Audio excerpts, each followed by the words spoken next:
Columbia University's main graduation ceremony canceled due to Gaza protests. Columbia University on Monday, May 6, announced that it has canceled the main ceremony for graduating students next week amid the protests on campus by students over the ongoing war in Gaza. The prestigious university in the United States stated that it would forego the university-wide ceremony that is scheduled for May 15 and hold a series of smaller events instead. We have decided to make the centerpiece of our commencement activities our class days and school-level ceremonies, where students are honored individually alongside their peers, rather than the university-wide ceremony that is scheduled for May 15, Columbia said in a statement.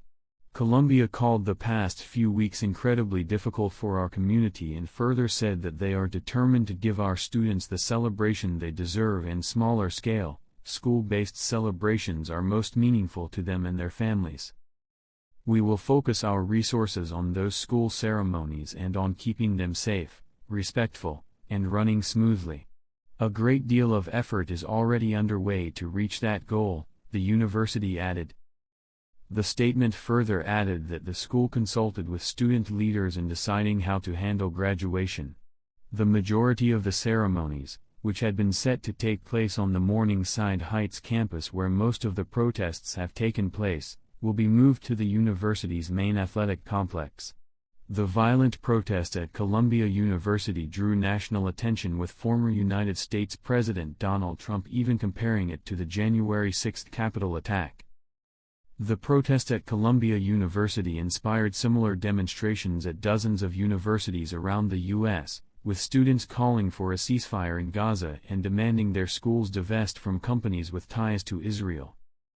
New York City police cleared a Columbia campus building last week that had been barricaded by pro-Palestinian protesters, arresting more than 100 people and dismantling an encampment. Meanwhile, the White House said on Monday that U.S. President Joe Biden will speak to Israeli Prime Minister Benjamin Netanyahu after Israel's military called for Palestinians to evacuate eastern Rafah ahead of an offensive in the southern Gaza city.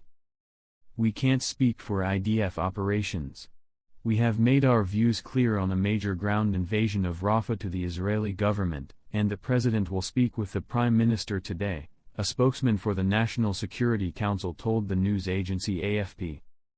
"We continue to believe that a hostage deal is the best way to preserve the lives of the hostages, and avoid an invasion of Rafah, where more than 1 million people are sheltering.